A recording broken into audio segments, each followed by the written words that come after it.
Olá! Recentemente, a gente falou um pouco sobre alguns desafios, né, bem complexos do cenário urbano, principalmente aqui no Rio de Janeiro. Isso.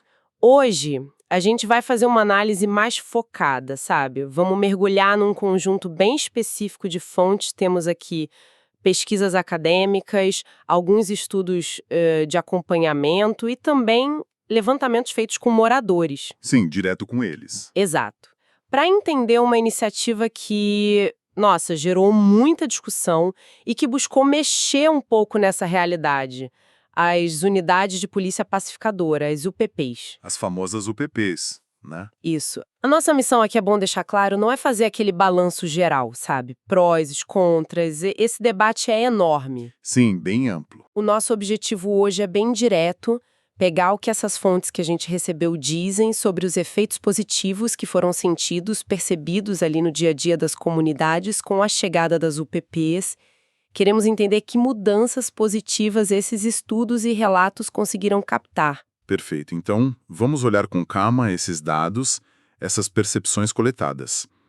O que as fontes indicam, assim, de cara, é que as UPPs surgiram num momento de necessidade, né? Retomar territórios que estavam sob controle muito ostensivo de grupos armados. Certo. E a ideia era estabelecer ali uma presença do Estado diferente. Diferente daquela lógica de operação policial esporádica, de confronto, sabe? A aposta era num modelo chamado policiamento de proximidade. Esse policiamento de proximidade, o que isso queria dizer na prática das UPPs, segundo essas fontes que a gente tem? Elas detalham um pouco mais como funcionava? Detalham sim. As fontes descrevem assim uma tentativa de mudar o jeito de fazer policiamento. A ideia central era ter policiais ali fixos permanentemente nas comunidades. Ah, com bases físicas, né? Isso, com bases físicas instaladas, fazendo patrulha a pé com mais frequência e, em teoria, buscando um contato mais cotidiano com os moradores. O objetivo declarado era construir uma relação menos baseada só na hostilidade, sabe? E mais na presença constante, visível. Um contraste grande com as incursões pontuais e muitas vezes violentas que eram o padrão antes. Entendi. Uma presença mais constante e, teoricamente, mais integrada ao dia a dia. Exatamente. E os objetivos gerais do programa UPP, né, segundo o material que a gente analisou, eram bem claros. Primeiro, reduzir a violência armada, óbvio. Esse era o carro-chefe. O principal, né? Mas também tinha a promessa de ampliar o acesso dos moradores a direitos básicos, a novas oportunidades e, de um jeito mais amplo, melhorar a convivência social dentro dessas áreas, né? Áreas historicamente marcadas pela ausência ou então pela presença violenta do Estado. Certo. Então, a questão central que a gente vai explorar aqui, com base nessas fontes, é até que ponto esses objetivos viraram, de fato, mudanças concretas e positivas na vida das pessoas. Ok, então vamos começar a destrinchar isso. Um ponto que chama muita atenção logo de cara nos estudos é a redução da violência armada mais assim explícita, principalmente os tiroteios, Ah, sim.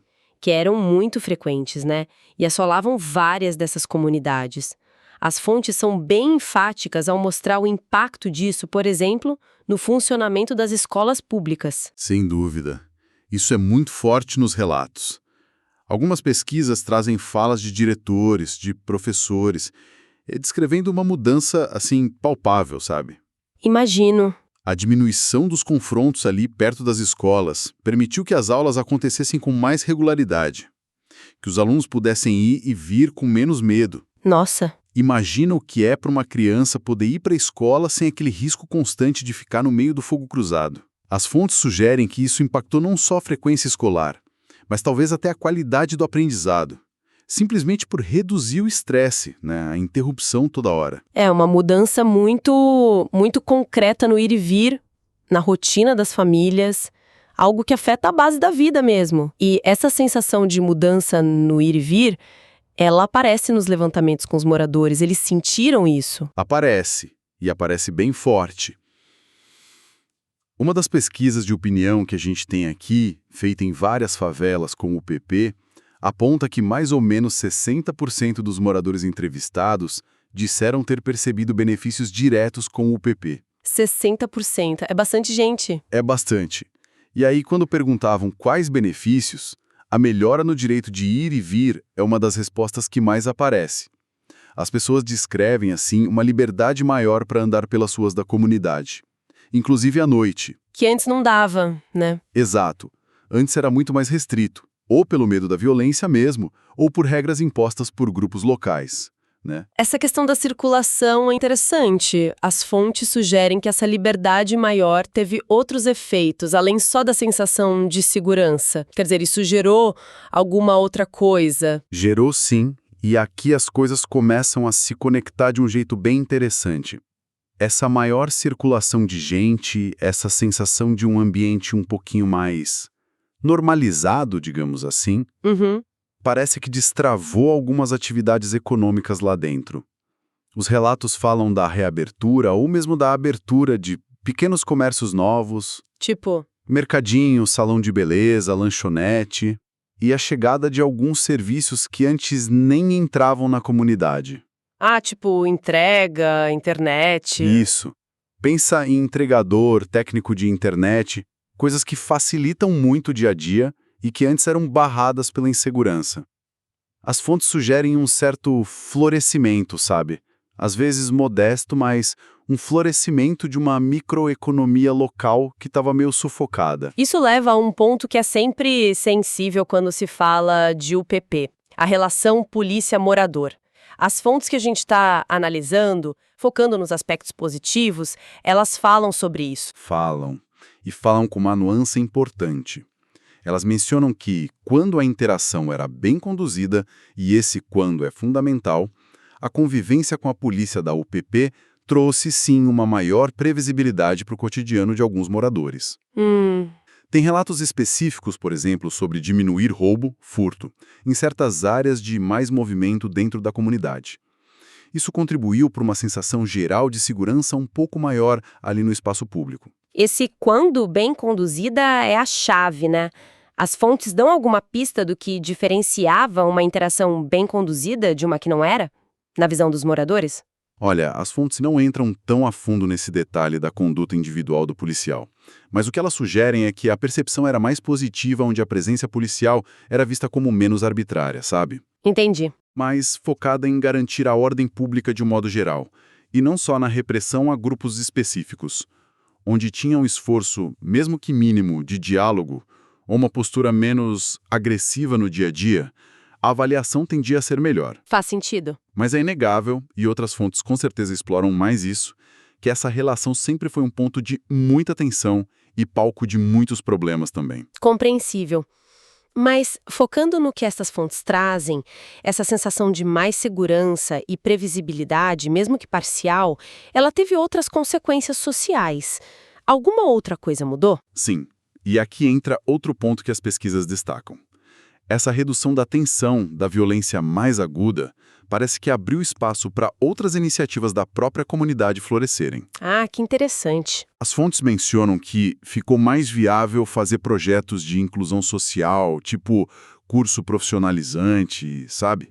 Atividade cultural, escolinha de esporte, coisas que talvez fossem impensáveis ou muito difíceis de manter naquele cenário anterior de confronto toda hora. Entendi.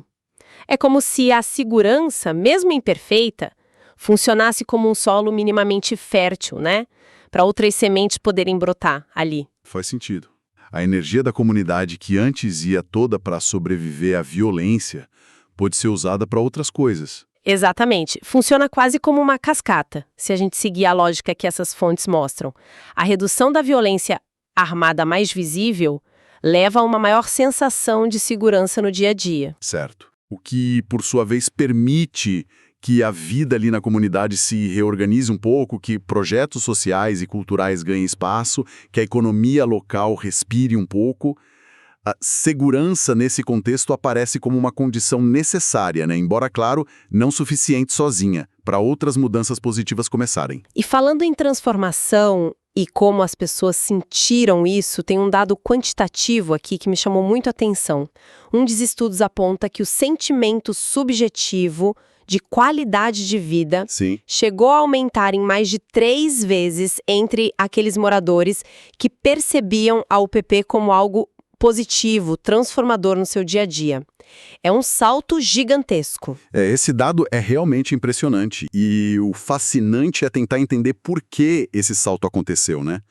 Pelo que as fontes nos permitem interpretar, Exato. não parece ser só a ausência do tiroteio, que, nossa, por si só já seria um alívio enorme. Com certeza. A análise sugere que essa melhora na percepção da qualidade de vida está ligada a um conjunto de coisas. A transformação do ambiente ali em volta, a possibilidade de usar o espaço público com mais calma, a chegada de pequenas melhorias ou serviços e, principalmente, essa sensação de maior normalidade, de previsibilidade que a gente já falou. Então não é só não ter medo, é também poder fazer coisas, tipo ter uma rotina. Exatamente. É a diferença entre viver em alerta constante, sem saber se vai poder sair de casa, se o filho volta da escola, e poder ter uma rotina minimamente planejável. Poder circular, ver o comércio funcionando, talvez até pensar em abrir um negócio próprio, pequeno que seja. Mesmo que muitos outros problemas estruturais da favela continuassem ali, e as fontes não negam isso, de jeito nenhum. Claro. Essa mudança na atmosfera do dia a dia, na sensação de ter um pouco mais de controle sobre a própria vida, parece ter tido um impacto psicológico e social muito forte para uma parte importante dos moradores, segundo esses estudos. É quase como recuperar o direito básico à previsibilidade, sabe? A ter um cotidiano. Isso realmente dá uma dimensão para o impacto que vai além da estatística de crime, né? Mas, claro, como você disse, outros problemas continuavam. E as próprias fontes que mostram os pontos positivos também trazem a visão dos moradores sobre a sustentabilidade disso tudo, certo? O que eles achavam que era preciso para manter ou ampliar esses avanços. Sim, e esse é um ponto crucial que aparece nas pesquisas de opinião e nos estudos qualitativos. A avaliação dos próprios moradores, segundo esses levantamentos, era bem clara. O policiamento sozinho, mesmo quando dava certo em reduzir a violência inicial, não era suficiente, não garantia uma transformação duradoura ou uma melhora contínua da qualidade de vida. E o que eles pediam, então? Mais polícia? Não, pelo contrário. A demanda que está registrada nas fontes era por mais Estado, mas não necessariamente mais polícia. Ah, interessante. Eles apontavam a necessidade urgente de fortalecer a presença de outros serviços públicos essenciais. Como? Melhoria na saúde, na educação, mais projeto de formação profissional para a juventude da comunidade, mais opção de lazer, cultura, esporte. Ou seja, a visão que fica é: segurança é fundamental sim, mas ela só se sustenta e ganha sentido se vier junto com um pacote mais amplo de cidadania, de direitos sociais. Faz todo sentido. É a ideia de uma presença do Estado que seja completa, né? Não só focada no aspecto de controle ou repressão. Precisamente. E isso se conecta direto com outro achado importante que algumas dessas pesquisas mostraram. A aceitação, a legitimidade percebida do programa UPP parecia ser bem maior justamente naquelas comunidades onde a chegada da polícia foi acompanhada ou seguida de perto por melhorias concretas em outras áreas. Que tipo de melhorias? As fontes dão exemplos práticos? Dão sim. Os levantamentos mencionam coisas que podem parecer básicas, mas que fazem uma diferença enorme no dia a dia. Por exemplo? A regularização da coleta de lixo, que em muitas favelas era um problema crônico. Mutirão para tirar documento básico, identidade, carteira de trabalho. Pequenas obras de infraestrutura, tipo melhorar a iluminação pública numa viela escura ou asfaltar um acesso importante. Coisas bem concretas, né? Muito. A instalação de cursos profissionalizantes ou atividades culturais, às vezes por ONGs em parceria ou com o aval do poder público. Onde essas outras caras do Estado apareciam junto com a UPP, a percepção da intervenção como um todo tendia a ser mais positiva, segundo os dados. Isso levanta uma questão fundamental sobre a própria estratégia de pacificação, né? Sugere que a segurança, para ser bem recebida e talvez sustentável, precisa ser vista como parte de um esforço maior de inclusão, de cidadania. Exatamente. As fontes sugerem que a sustentabilidade de uma iniciativa de segurança como a UPP depende criticamente dela ser percebida como parte de uma abordagem integrada do Estado. Uma abordagem que olhe para as necessidades da comunidade de forma mais holística, completa. Certo. Segurança é um pilar, claro, sem dúvida, mas ele parece ficar mais firme quando está ancorado em outros pilares. Direitos sociais, oportunidade econômica, infraestrutura digna, acesso à justiça. A legitimidade não viria só da ausência de tiro, mas da presença de cidadania. Então, juntando todas essas peças que as fontes nos trouxeram, a gente chega a um desafio central, uma tensão que parece inerente a esse tipo de intervenção, correto? Sem dúvida. O que essas análises, mesmo focadas nos aspectos positivos, acabam iluminando é esse desafio crucial. Como é que se sustenta a redução da violência, que foi um ganho real e muito valorizado pelos moradores em alguns lugares e períodos, sem ao mesmo tempo escorregar para práticas autoritárias, para violação de direitos, ou para a simples troca de um poder armado por outro? Como garantir que a busca legítima por segurança não acabe gerando novas formas de medo, de abuso ou de estigmatização para os próprios moradores? É a linha tênue, né? Entre a presença que protege e a presença que oprime do Estado. Exatamente. O risco permanente, como fica sugerido nas entrelinhas de algumas análises e bem explícito em outras, é sempre de voltar para o modelo anterior. Aquele baseado no confronto, na lógica do inimigo interno, na violação sistemática de direitos, que infelizmente marcou tanto a história da relação entre o Estado e as favelas no Rio. Ter os ganhos de segurança de um jeito sustentável e legítimo, pela leitura dessas fontes, exige um equilíbrio muito delicado e talvez bem difícil de alcançar na prática. E que equilíbrio seria esse? O que as fontes apontam como caminho, como possibilidade? O caminho apontado, olhando pela perspectiva dos moradores e das análises, parece ser a combinação de algumas coisas. Primeiro, um policiamento que seja, sim, eficaz em reduzir crime violento e garantir a ordem pública. Mas Tem o mais fundamental, que opere estritamente dentro da lei, com mecanismos de controle, de prestação de contas, sabe? E com respeito aos direitos e à dignidade dos cidadãos que vivem ali. E, crucialmente, que essa atuação da polícia não venha sozinha. que vem acompanhada, como já falamos. Isso, que seja sempre complementada e talvez até subordinada a um conjunto forte de políticas sociais que garantam cidadania plena, educação de qualidade, saúde acessível, moradia digna, oportunidade de trabalho e renda, cultura, lazer. É a busca por um Estado que esteja presente não só com a força, mas principalmente com direitos.